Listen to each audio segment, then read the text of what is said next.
এটা বলা মুশকিল, তবে সবচেয়ে বেশি হয়েছে আমার এক ধরনের নেশা হয়ে গেছে।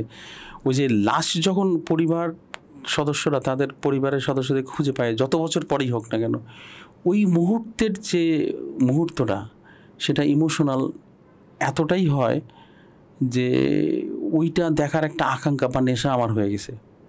দেখতে চাই কি হয়।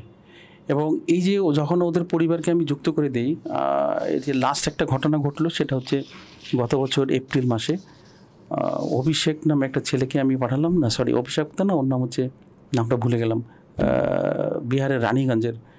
ওর বাবা আমার পা ধরে সালাম করছিল এবং বলছে যে তুমি আমার ভগবান, এই ছেলেটা 10 বছর আগে হারায় গেছে, তুমি ওকে খুঁজে বের করে দিতে বলছো, যাকে তুমি প্রথম বললা যে সে বেঁচে আছে, তুমি ভগবান ছাড়ার কিছু। মানে বললাম ভগবান তো আমি না, ভগবান তো উপরে। কয় না না, তারপরেই হচ্ছে তুমি।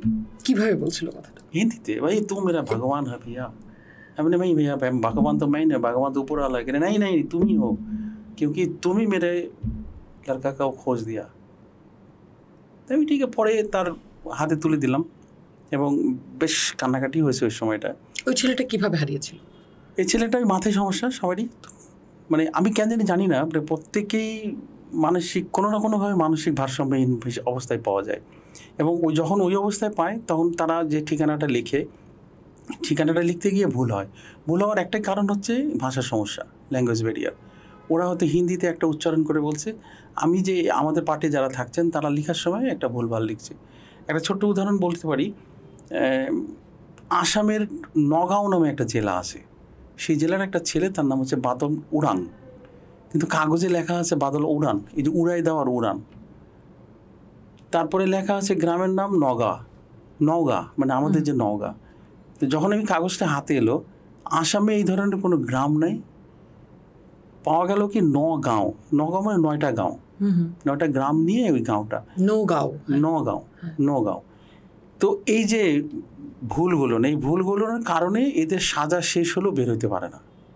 মূল সমস্যাটা হচ্ছে এরকম গোটা বাংলাদেশের কারাগারে কম করে হলো 1000-2 কয়েদি এরকম আছে আমার জানা মতে, কম করে হলো, যাদের অল্প কিছু সংখ্যক, মানে 30-40 জনের ইনফরমেশন আমার কাছে, যাদেরকে নিয়ে আমি কাজ করছি, যাদের অর্ধেকের বেশি আমি সলভ করে ফেলছি, আর অল্প কিছু আসে সেগুলো হয়তো সলভ করে ফেলা যাবে। যেমন গত কালকেই একটা সলভ করলাম, গত 3 মাস আগে তার পরিবারকে খোঁজা শুরু করছি, ফাইনালি তাদের পরিবারের একজন সদস্যের নাম্বার পাওয়া গেছে। সে বলছে ও ওয়াই হ্যাঁ ওয়াই रहने दीजिए। কেন? ও তো পাগল হ্যাঁ, ওকে লেখি কা করেंगे। আর ওরা অর্থনৈতিকভাবে এতটাই গরিব, ওকে মানে চালিয়ে নেওয়ার মতন ক্যাপাসিটি তাদের নেই।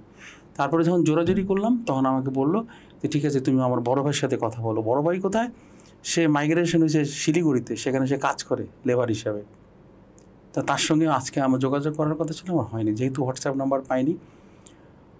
অন্য আরেকটা পরিবারকে আমি যে যুক্ত করেছি, সেই পরিবারের সদস্য আবার শিলিগুড়িতে থাকে, তাকে দিয়ে বলছি তুই যোগাযোগ করে আমাকে জানা।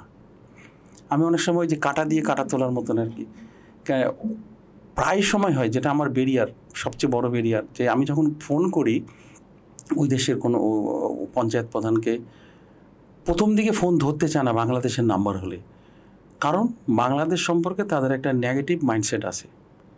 যদিও বা ধরে, তাদের প্রথম প্রশ্ন হচ্ছে ভাই মেরা নাম্বার ক্যাসে মিলা।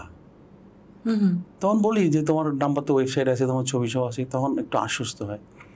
তারপরেও অনেকে যখন ধরে না, তখন যাদের পরিবারকে আমি যুক্ত করছি তাদের সদস্যদিকে তাদেরকে ফোন করাই, কারণ হিন্দি ভাষাভাষী একজন আরেকজনকে যদি বলে তুই ওর ফোনটা ধরে কথা বল, তাহলে অসুবিধা নাই কোনো।